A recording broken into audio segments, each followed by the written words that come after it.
Session.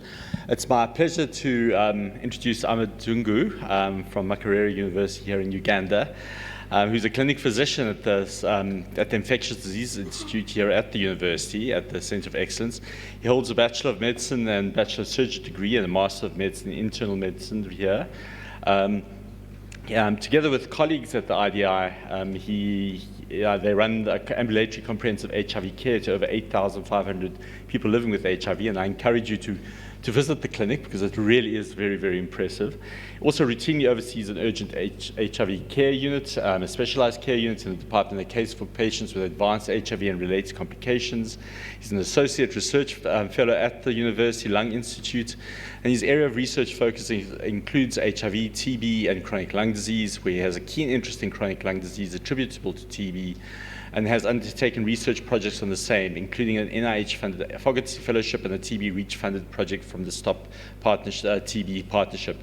His goal is to build his capacity and develop an independent clinical research with focus on TB, its chronic respiratory complications, and chronic lung disease, particularly COPD, among people living with HIV, and most importantly, a wonderful lunchtime companion. So over to you, Ahmed. Thank you very much, Francis. I think there was more in the description than the reality. I'm kidding. So this is Ahmed Ddungu, as I've already been introduced. I think I'll move to the next slide. Presenting a case of treatment failure in the context of HIV in the current dolutegravir era. So this is a 30-year-old who comes from Kamwocha. It's an urban slum here in Kampala. He's a Mnyankole, and that's from southwestern Uganda. And the reason she engaged with care at IDI was because she went to check out her HIV status when she was feeling unwell and found herself to be positive. So in 2018, she was registered with us in the clinic. So 15th March 2018, her baseline, you can see she's coming with cough for more than 2 weeks. She has night sweats. She has fevers, a bit of dysuria, and a PV discharge. So in the physical exam, except for genital warts, there was nothing much that could be picked. And when you look at her baseline workup, her baseline CD4 was 99, HB was 12, and transaminases were normal, and has normal renal function, Hep B negative, syphilis negative, serum CRUG was negative. So a baseline CBC was also uneventful, but because of the B symptoms, she was offered an X-ray, which was normal, and the gene expert was done, but the results came back subsequently as normal. The urine lamp at the time, that was the time when there was just a growing push for urine lamp. In the file for the patient, the urine lamp was not done, and again, there was no urinalysis despite the dysuria. So she was staged as WHO stage 3, and treated with antibiotics for presumptive pneumonia, and after the X-ray and expert, she was begun on ART as soon as possible. So 2 weeks later, she still came back, and the fevers had still persisted. The weight was pretty much the same, temperature was still normal, but she reported fevers and cough persisting. An ultrasound was done, and they saw mesenteric lymphadenopathy, and I think para-aortic, if I missed, and she was made a clinical diagnosis of extrapulmonary tuberculosis was done, but she was started on anti-TBs 2 weeks into her ART. So 2 weeks later, she comes back, has a burning sensation in the lower limbs, and the pyridoxine dose is doubled. Then by around end of April, that was around 2 months, she was stable on her ART as well as anti-TBs. So by then, she was still on Depo-Provera, and she continued her care. So she came back around June, and she was now very stable. She told the people at the clinic that she would like to get pregnant. Now, these were the days when Sepamo had just really given some findings. So we substituted her from dolutegravir to efavirenz as sort of like out of safety for pregnancy. And fast forward, she went back with no concerns and continued on efavirenz. So around November that year, she succeeded in the pregnancy. Her HCG, the urine HCG was positive. But a viral load that had done at that time after confirmation of her HCG showed that she had 97, a 3-log viral load at 9,710 copies per mil. So she was begun on intensive adherence support, and which continued through her subsequent visits. And she was also enrolled in the sexual and reproductive health clinic for more PMTCT tailored approaches. So the adherence support continued, and in February the following year, another viral load was done, which is about 5 months from the previous one, and still she had a detectable viral load. But because she was pregnant, she was rapidly switched to AZT3TC atazanavir, and she continued her visits. And later that year, so that's in January, so the viral load, you notice that this is 14th January 2019 when she was switched to atazanavir. And then she continued her visits, and another viral load was done about 5 months later in the same year, and she was still detectable on atazanavir. She was given nutritional advice, enhancement of the adherence, and later in July that year, she gave birth to a live baby girl, and who was subsequently begun on nevirapine, given BCG, polio zero, and all the things. So she was really concerned about the high viral load with a new baby, and thankfully the subsequent first DNA PCR for the child was negative. And going forward, later that year in October, she still had an opportunity for another viral load, which still showed a 4-log viremia, which is increasing from the previous one. So at that point, because she's failing on second line, a drug sensitivity test was ordered. That's October 2019. So we didn't hear from her, and now the next visit was supposed to be December 2019, but she didn't come back, and later that year, COVID was declared. So from there, between actually March, when public transport ceased in Uganda, up to later in the year, the IDI adopted a clinic of using patient addresses to deliver the ART, because much of our patients would not come to the clinic since they use public means.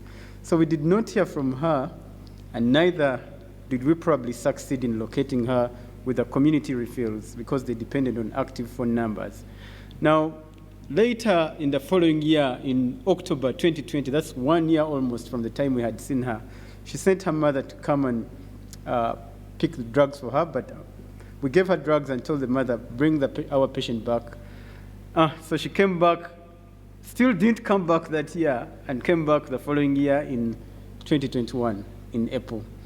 Now, at that appearance, a viral load was done, and when it came back, she was now 5-log, as you can see. Serum CROG at the time was negative, urine lum negative, blood sugar normal. Still, enhancement of adherence was done. She's failing on second line. And at that point, the DST we had ordered like a year back had not come back. I can't explain why, but there were several disruptions during the COVID period. So subsequently, another viral load was done, this time around 6 months after the April visit. And she had come down to 2-log, 289 copies per mil, and with a bit of enhanced adherence. Now, she continued her treatment. She was given TB prevention therapy, and the following year in January, she reported to the clinic complaining of fevers, headaches, night sweats, what appeared to be like seizures. A serum CROG was done at that point, and it was positive, and she had a low HB of 4 grams per deciliter. She was referred to Chirudu Hospital, where she was admitted. A lumbar puncture was done, which was negative for cryptococcal meningitis. So she was begun on the protocol for non-meningeal cryptococcal disease. And at that point, they thought maybe because of neurologic symptoms, they thought maybe she was having thrombocytopenic purpura. So some picture of, they thought it was microangiopathic hemolytic anemia, and they zeroed down to TTP. So they began her on high-dose steroids and continued with blood transfusion. They also gave her toxo treatment by simply doubling the dose of cotrimoxazole. So when she came back after discharge, in the clinic, she still reported, that was like a month or less than one, she still reported headaches. Her drug sensitivity test hadn't come back from the 1 year or something prior to that, because we used the national program to run them. At that time, she had an HB of 11, but because of being admitted 1 month prior with an HB of 4, we said now we have to take care of AZT to prevent any future problems. So we kind of gambled and put her on TDF because she only had been on it for a short time, as I'll show you shortly. And we also had some good hope from the Nadia trial that these drugs retain some activity. So the viral load done subsequently in Feb showed she was still detectable. Now we're like, this is a lady who is subsequently been detectable for like a year and more, and she's on her second line in our country here. So overall, we try to understand her adherence concerns, and she's been off ART. She told us she had been off ART for nearly a year during the lockdown. She was a factory worker, and the guidance from our country was, when you're working at a factory, factories shouldn't cease working. Let the factories lock down their people to avoid contact with these people during the COVID pandemic. And so for 1 year, her mother didn't get ARVs from us, and neither did she swallow the drugs. So later, when she had resuppressed, in December prior to readmission, she had begun getting vomiting and fevers, so she went off the drugs again. But anyway, that's the general summary of her story. And the drug summary is such that she was on TDF-3TC, dolutegravir for 4 months. Then out of Sepamo concerns, she was put on efavirenz for 6 months, then 3 years on AZT. And you can see that her viral load first a little bit down, but then still has always been detectable, the lowest being 289. The CD4 has never gone up. So when the DST came back, you can see that this is a story that is so common all over Africa, all over Uganda, that our problem quite commonly is not necessarily too much emergent resistance vis-a-vis adherence. So this is an issue of how does adherence, poor adherence, interact with perhaps the robustness of a regimen. You can see that she already had her K103N, which we all know sort of like nullifies the available NRTIs in efavirenz and nevirapine in our population. She also had the E138Q, which tended the rilpivirine a little bit low-level resistance. For the NRTIs, she had M184V, and we know that this really comes in very quickly. It has its advantages, as we know, and probably it's still a mutation anyway.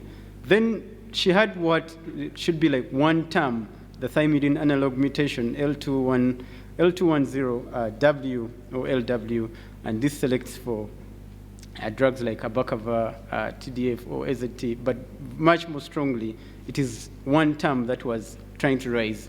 So for the PIs, she had she was pan-sensitive, pointing more to an issue of probably non-adherence. That is, she hadn't yet developed mutation to this group, although we know they're a bit more robust than the other previous categories. So from this, when this DST came back, we had to process it in our minds and say, what does this talk to us about? Is this time to switch this patient, or is it not? Is it time not to switch the patient? So we noted that this is a woman who has a story of long-standing poor adherence. And this is, she got opportunistic infections here and there. So when you're faced with a high viral load, is it poor adherence or is it resistance? And from this viral load, this is a woman coming in 5 log, 6 log. So when a patient has such a viral load, because we know that the mutants are not as robust as the wild type, quite often what is flourishing is the wild type in this kind of patient. But if someone is really failing on a poor drug, if they're swallowing and the drug is necessarily having resistance problems, then we will kind of see lower but detectable viremias. Now, why did I pick out this case in this discussion of efavirenz or no efavirenz in our first line? I tried to highlight that the robustness of a first-line drug is important if we are going to deal with so many stories like this patient where adherence is a key. So dolutegravir, as we have seen in so many trials, has really a very tremendous benefit in preventing emergent resistance. Now, if our we're doing triple therapy, and our key drug in the game is an NRTI, like efavirenz. This patient only had 6 months on efavirenz, and it was enough to give us a K103. So that means that for many of those patients out there, it's very easy to lose efavirenz as a class, and that's why I try to highlight this case, that despite no major PI mutations or other mutations, she quickly, we lost the efavirenz quite quickly, and that's why so the issue is adherence leading us to where we are. So in this kind of patient, the question now comes to you as a clinician: do you want to switch this patient, or don't you want to switch the patient? I don't know. Maybe. Who wants to switch and who doesn't want to switch them? Who wants to switch? Okay, who doesn't want to switch? So many people don't want to switch, yeah. So I would say that the patient is on a PI, I agree with you. It's pan-sensitive on the PI, and the major, there's only one term, low level, really to a Bakava and all.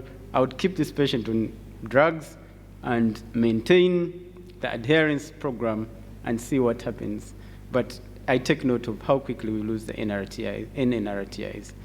I thank you very much for listening, and I acknowledge the above people. Thank you.